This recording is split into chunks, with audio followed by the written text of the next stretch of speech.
not here to convince you that we deserve freedom, because we are entitled to freedom. I'm here to say how angry, how frustrated, how disappointed, and how unsurprised I am that we've been here since this morning and we barely heard any conversation about detainees. We barely heard any conversation about normalization.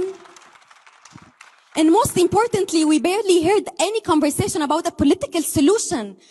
How come that any of us here believe genuinely that an early recovery for Syria could be possible while Assad is still in power?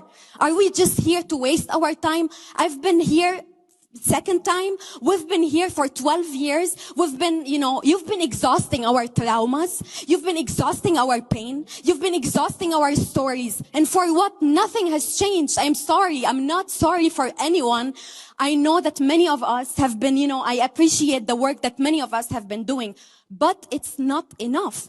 Assad is the main perpetrator in this country. And Assad is the reason that I had to flee the country. But Assad was enabled by this entity and by many other states.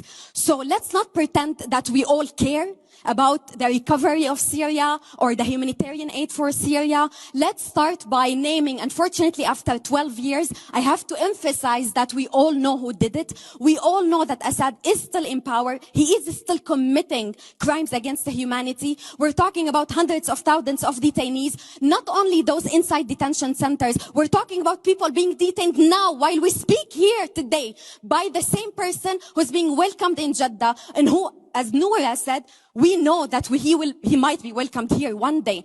So I think we need to start by, just talking the truth and not fooling each other.